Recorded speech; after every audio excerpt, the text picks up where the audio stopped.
ఇలా ఒత్తేసుకోవాలి. ఆయిల్లో వేసుకొని డీప్ ఫ్రై చేసుకుంటే పైన క్రిస్పీ. ఇప్పుడు కర్జికాయలు చేసుకుందామండి. దానికి ముందుగా ఒక 3 కప్స్ మైదా పిండి తీసుకుందాము. గోధుమ పిండి అయినా పర్వాలేదు, నేను మైదా పిండి తీసుకుంటున్నానండి. 1 టీ స్పూన్ సాల్ట్ వేసుకొని వాటర్ వేసుకొని మంచిగా కలుపుకుందామండి. ఇప్పుడు మనం పరోటాలకు ఎలా ఉంటుంది పిండి అలా కలుపుకుందాము. కొద్దిగా ఆయిల్ యాడ్ చేసుకుందాము. పిండి అనేది మనకు చాలా మంచిగా మృదువుగా నానుకోవాలండి. చూడండి, ఇలా కలుపుతూ ఉండాలి. కలిపేసి ఒక హాఫ్ అన్ అవర్ పక్కన పెట్టేసుకుందాం.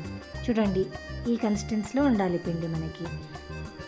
ఇప్పుడు స్టవ్ ఆన్ చేసి బాండి పెట్టుకొని 1 కప్పు నువ్వులు వేసుకొని వేపుకుందాం. ఇవి బాగా చిటపటలాడేంత వరకు వేపుకుందాం. చూడండి, ఇవి మనకు బాగా వేగిపోయాయి. తీసేసుకుందాం వీటిని ఒక బౌల్లోకి. ఇప్పుడు 2 కప్స్ పల్లీలు వేసుకుందాము. ఇవి కూడా వేపుకుందామండి. సిమ్లో పెట్టి వేపుకోండి.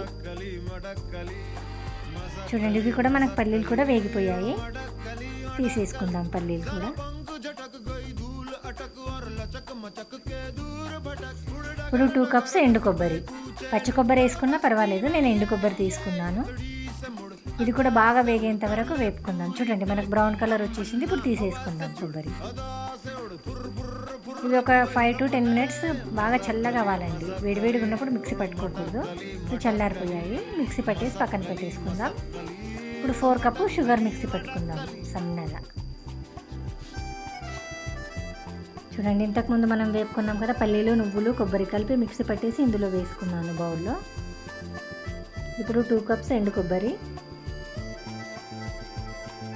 ఒక 2 కప్స్ వేపి వేసాను, 2 కప్స్ అలాగే వేసానండి కొబ్బరి అనేది. ఇప్పుడు 4 కప్స్ షుగర్ మనము ఇలా సన్నగా పొడి చేసుకున్నాం కదా, షుగర్ కూడా యాడ్ చేశాను. కొద్దిగా ఇలాచి పొడి కూడా వేసుకోవాలండి. ఇప్పుడు ఇవన్నీ బాగా కలిసేలాగా కలుపుకుందాం. చూడండి, ఇది మొత్తం మనకు షుగరు అన్ని పొడులు కరెక్ట్గా కలవాలండి. కలిసేంత వరకు బాగా కలుపుకుందాము.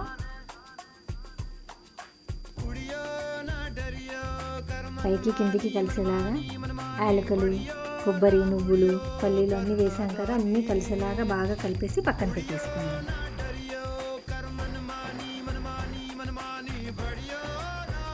ఇప్పుడు కొద్దిగా సాల్ట్ యాడ్ చేసుకుందామండి. మనకు అంటే టేస్ట్ బాగుంటుంది. కొద్దిగా చిటికెడు అంటే ఇది కూడా కలిసేలాగా బాగా కలుపుకుందాము.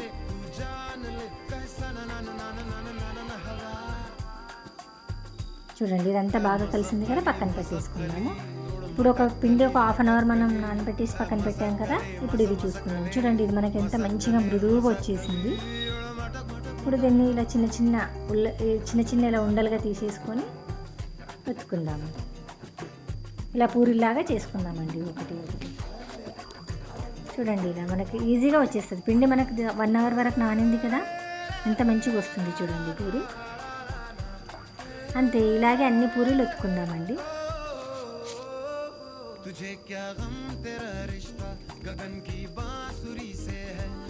చూసారా, అన్నీ ఇలా చిన్న ఉండలుగా చేసేసుకొని అన్నీ పక్కన పెట్టేసుకొని అన్నీ ఒకేసారి ప్రిపేర్ చేసుకుందాం. మొత్తం మనకి ఎన్ని కావాలో అన్నీ ముందుగా ప్రిపేర్ చేసి ఉంచుకుందాము. ఇలా అన్నీ పూరీలాగా ఒత్తేసుకుందాము ఒకటి. మనకు అన్నీ ఒకటేసారి ఒత్తేసి పెట్టేసుకున్నాం అనుకోండి, చేయడానికి ఈజీగా ఉంటుంది. ఇద్దరుంటే ఇంకా బాగుంటుందండి మనకి హెల్ప్ చేయడానికి. ఒక్కరే ఉన్నారనుకోండి, ముందు మనం పూరీలు అన్నీ ప్రిపేర్ చేసి పెట్టుకున్నాం అనుకోండి, కజ్జికాయలు చేయడానికి మనకి ఎక్కువ టైం పట్టదు. చూడండి, అన్ని పూరీలు రెడీ అయిపోయాయి మనకి. ఇప్పుడు కజ్జికాయలు ఎత్తుకున్నాం. ఇంతకుముందు మనం పొడి ప్రిపేర్ చేసి పెట్టుకున్నాం కదా, ఇలా మనకు కజ్జికాయలు ఒత్తేది బాక్సు బయట దొరుకుద్దండి. ఎక్కడైనా మనకు స్టీల్ సామాన్ షాపుల్లో ఉంటాయి, బయట ఎక్కడైనా ఇది అవైలబుల్గా ఉంటుంది, తీసుకొచ్చుకోండి. ఇంతేంటి, అన్నిట్లో ఇలా పొడి వేసుకుంటూ చుట్టంతా ఇలా విడిపోకుండా కొద్దిగా వాటర్ అప్లై చేయాలండి. ఇలా వాటర్ అప్లై చేసుకుంటూ మనం ఇంతకుముందు అన్ని పూరీలు ప్రిపేర్ చేసాం కదా, అందులో 1-1.5 టీ స్పూన్ వేసుకోవాలి. వేసుకొని ఇలా చుట్టూరు వాటర్ పెట్టుకోవాలి. వాటర్ పెట్టుకుంటే ఏముందంటే మనకు ఆయిల్లో వేసినప్పుడు విడిపోదు అన్నట్టు. వాటర్ పెట్టుకోకపోతే విడిపోద్దండి. అప్పుడే మనం ఇలా చేసి పక్కన పెట్టేసామనుకోండి, అది ఆయిల్లో వేసామనుకోండి, మొత్తం ఆయిల్ అంతా పాడైపోద్ది మనకి. ఇలా వాటర్ పెట్టుకున్నామనుకోండి, విడిపోదు అన్నట్టు మనకి. ఇలాగే అండి, అన్నీ ఇలాగే ప్రిపేర్ చేసేసుకుందాము. ఇప్పటి వరకు మనం ఎన్ని పూరీలు చేసాం అన్నీ ఇందులో పెట్టేసి పొడి పెట్టేసుకొని ప్రిపేర్ చేసుకుందాం. అన్నీ అయిపోయేంత వరకు ఇలా ఒత్తేసుకుందామండి. చూసారా షేప్ ఎంత బాగా వస్తుంది. మనము స్పూన్తో కూడా చేసుకోవచ్చు ఇలా, కానీ ఇది చూడడానికి షేప్ అనేది మంచిగా వస్తుంది అన్నట్టు. ఈ బాక్స్లో పెట్టి చేస్తే స్పూన్తో ఏంటంటే మనకు పెద్దగా వస్తుంది. దాంతో కూడా చేసుకుంటే బాగానే ఉంటుంది, కానీ దీంతో చేస్తే ఇంకా బాగుంటుంది. మనకు షేప్ అనేది ఇలా కరెక్ట్గా వస్తుంది అన్నట్టు. చూసారా షేప్ ఎంత బాగా వచ్చింది. ఇంతే అండి, అన్నీ ఇలా ప్రిపేర్ చేసి పెట్టుకున్నామా. ఇప్పుడు స్టవ్ పైన బాండి పెట్టేసుకొని ఆయిల్ వేడి చేసుకుందాము. ఆయిల్ హీట్ అయిన తర్వాత ఇలా ఈజీగా వేగిపోతాయండి. మనకు 5 or 10 minutesలో వేగిపోతాయి. మనకు చేయడానికి టైం ఎక్కువ తీసుకుంటుంది, కానీ ఆయిల్లో డీప్ ఫ్రై అవ్వడానికి చాలా ఈజీగా డీప్ ఫ్రై అయిపోతాయి. చూడండి పైన క్రిస్పీగా లోపల మృదువుగా ఎంత బాగా వచ్చాయి. అన్నీ ఇలాగే చేసేసుకుందామండి.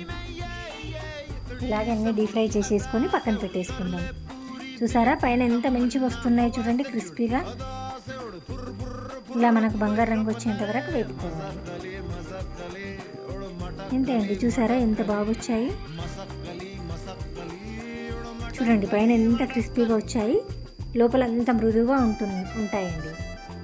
మీరు కూడా ఒకసారి ట్రై చేసి చూడండి, చాలా బాగుంటాయి. వీడియో నచ్చితే లైక్ చేయండి, షేర్ చేయండి, కమెంట్ చేయండి, సబ్స్క్రైబ్ చేసుకోండి. Thank you for watching this video.